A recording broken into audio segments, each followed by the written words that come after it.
This week on Urban Sound Station TV, we are here live at the Wncu Jazz Festival in Durham, North Carolina. Stay tuned.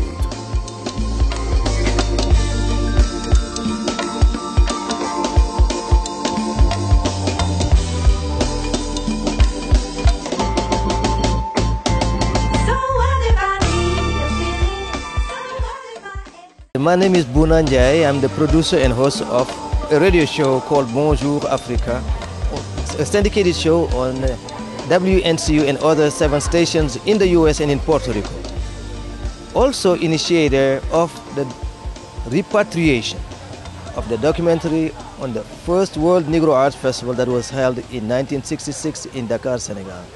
The documentary was in the hands of the Russians, and I have managed to bring it back to Senegal for 2 screenings, and now here in the US by the Sonia Haynes and Cultural Center of the University of North Carolina, Chapel Hill.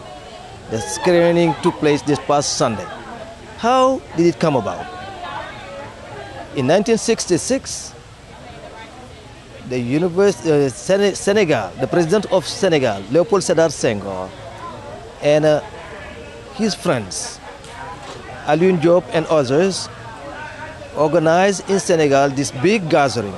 Senegal was independent in 1960, so 6 years after that, we decided to bring in 47 countries of the black diaspora to show the world that Africa has a culture and has art.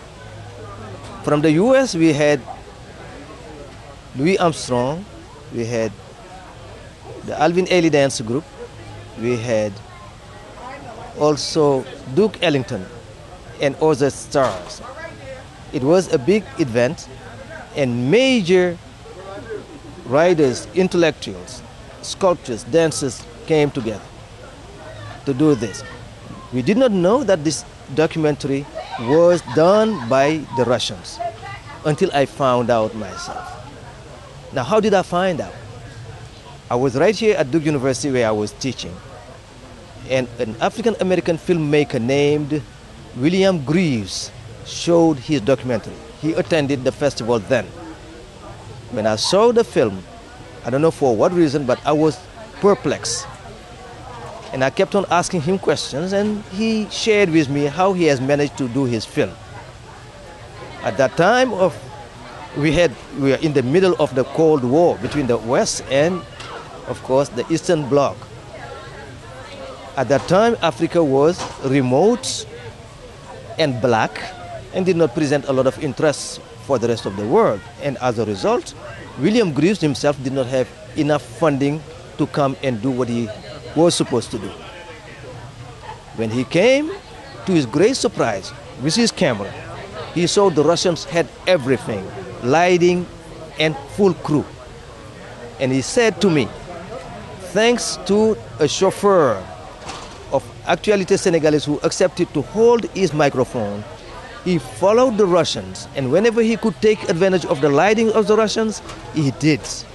And that's how he has managed to do his film. So if you are lucky enough to see William Greaves' movie, his documentary, you see that he's shooting against the light to tell you that he took advantage of the lightings of the Russians. Now, when I saw that and I shared the information with Greaves, what I did was to write to the Minister of Culture and Tourism of Senegal. At that time, that was Mr. Youssou Ndour, who is a great singer, a star. And I sent this letter to one of his agents, who was my former colleague, telling him, look, go to your boss and tell him to get in touch with Mr. Greaves, who can direct him to the right place where he can repatriate something, because what he told me, Russia has a better coverage than what he has. Unfortunately, I did not hear from him. Did he receive or not? I do not know. All I know is that I did not receive any response from Mr. Youssou Ndour, the Minister of Culture and Tourism. All right, so, well, I thought that I did what I had to do as a patriot, as somebody who had a certain responsibility in this matter. In 2013, when our show was syndicated, I was not really obligated to be physically somewhere to produce this show. So I went back to Senegal And here I am waiting for my luggage, my microphones, my boards and everything, and it took a while. And then I was having really heat coming from the distributor of this NPR satellite, telling me that it's time for you to start producing from Senegal. Anyway, the day I decided, after I received some of my items, to do my first show, I invited a guru of African music then, and we went to this cafe. And as we were talking and I'm getting ready for the first interview, what did I have? I received on my phone message from the New York Times announcing the death of Mr. William Greaves, the African-American filmmaker. Well, that was very hard for me to take.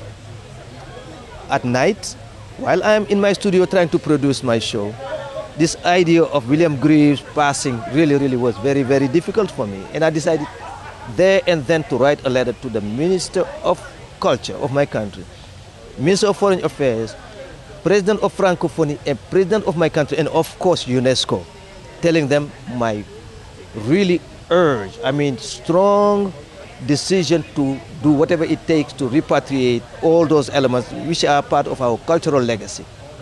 It took them a while to really believe me or to take me seriously.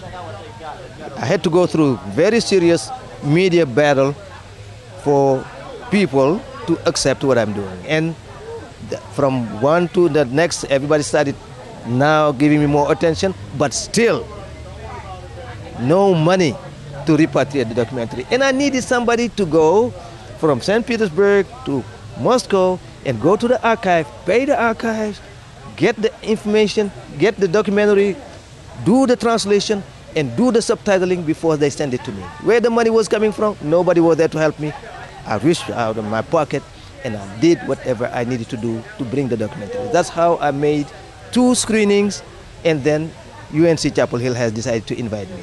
So that's what it is, and hopefully I will be able to share the information with more and more people from the Black diaspora so that we know what we have done for our legacy. And of course, let other people know, other entities like France, INA, and other entities that have some elements of our legacy to bring it back. I'm doing whatever it takes to repatriate whatever belongs to Senegal and the Black diaspora. And I thank you for that. This young man here is interviewing me about the first World Negro Arts Festival documentary that you saw me screen, right? Yes.